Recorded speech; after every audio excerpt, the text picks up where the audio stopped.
Tolong dulu bos, tolong bos. Tim SAR, tim SAR, tim SAR, tim SAR.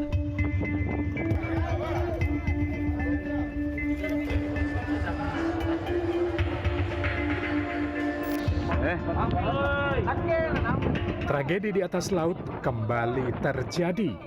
Tragedi ini membuat miris lantaran kerap terjadi di negeri yang mengeklaim nenek moyang mereka seorang pelaut. Tolong dulu bos, tolong bos. Minggu pagi warganet dikejutkan dengan video sejumlah orang yang meminta tolong bertahan di atas kapal mereka yang terbakar. Warganet semakin merasa pilu usai sejumlah kamera amatir memperlihatkan sejumlah penumpang terjebak di anjungan kapal. Sementara yang lain ada yang nekat terjun ke laut untuk menyelamatkan diri. Belakangan terungkap kapal naas ini bernama KMP Mutiara Sentosa II yang melakukan perjalanan dari Makassar ke Surabaya lalu terbakar di perairan utara Sumeneb, Madura. Beruntung tim SAR dan kapal yang melintas di dekat lokasi bergerak cepat dan menyelamatkan sejumlah penumpang. Alhamdulillah. Hingga minggu malam setidaknya 225 orang penumpang berhasil dievakuasi. Satu persatu korban selamat disambut haru keluarga di Pelabuhan Tanjung Perak, Surabaya. Lalu apa sebenarnya yang terjadi hingga KMP Mutiara Sentosa II bisa terbakar? Salah satu korban selamat bernama Bambang mengungkapkan bagaimana kebakaran kapal ini terjadi. Bambang menuturkan kebakaran diawali dengan munculnya asap dari bagian bawah kapal. Ketika api semakin membesar, seluruh penumpang berlari ke haluan sambil mengenakan pelampung. Mereka bertahan hingga akhirnya melompat ke laut dan menunggu pertolongan selama kurang lebih 3 jam. Ada api atau asap dari bawah. Katanya dari truk ya Pak ya, apinya. Dari truk ya Pak ya. Kalau tahu kalau masalah itu. Pokoknya tiba-tiba ada asap gitu ya Pak. Iya, ada asap. Kalau di bawah sudah penuh gitu ya.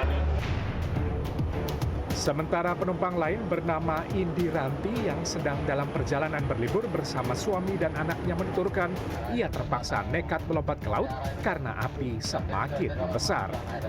Indrianti mengaku terombang-ambing di tengah laut lebih dari 1 jam sebelum akhirnya bisa dievakuasi oleh kapal penolong. Sementara suaminya sempat bertahan di atas kapal bersama sang anak. Bisa lompat sama anak? Saya sendiri, dia sama bapaknya. Oh gitu. Bu, dikasih jaket pelampung nggak Bu? Dikasih. Dikasih. Berapa jam setelah kebakaran itu sampai loncat ke laut Bu? 1 jam lebih. Berarti api menjalar langsung lompat gitu ya? Iya. Bu, lompat itu langsung menuju kapal pembantu atau masih jauh Bu? Masih jauh, Pak. Bagi keluarga yang kerabat mereka berhasil selamat, hal ini menjadi sebuah mukjizat.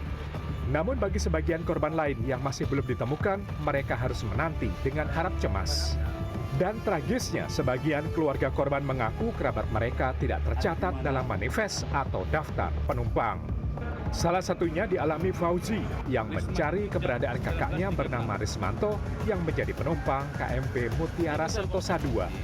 Betul. Pelabuhan ini seperti apa tadi Pak? Sama-sama tidak tahu semuanya. Jadi saya sodorkan data lewat KTP, tidak ada. Saya sodorkan data lewat Nopol, tidak ada. Berangkat kapan tadi Pak? Semalam pamitnya habis nyesak, mau berangkat katanya sekitar jam 8 jam 9. Gitu kan. Statusnya dia pada jam 19.36 itu jelas kan sudah persiapan berlayar. Dan identifikasi tempat, identifikasi foto itu mengarah kepada kapal yang kecelakaan ini. Karut-marut manifest atau daftar penumpang kapal dalam tragedi di perairan Indonesia bukan kali pertama terjadi. Merespons soal karut-marut manifest, Menteri Perhubungan pun akan menyelidikinya dan berjanji melakukan evaluasi sistem pendataan penumpang kapal selama ini. Tadi ada beberapa anak, ada 5 anak yang tidak tercatat dalam manifest.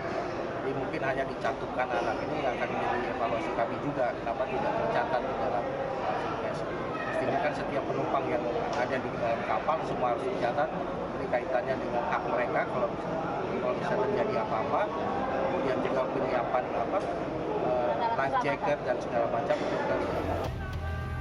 Menurut data manifest, KMP Mutiara Sentosa II membawa 271 orang, yakni 232 penumpang dan 39 ABK. Hingga Senin pagi, 226 orang penumpang KMP Mutiara Sentosa II berhasil selamat, 5 orang meninggal, sementara 40 orang masih dalam pencarian tim SAR. Jumlah korban hilang pun diprediksi akan lebih banyak usai sejumlah keluarga menyebut kerabat mereka tidak ada dalam manifest. Tim Liputan CNN Indonesia.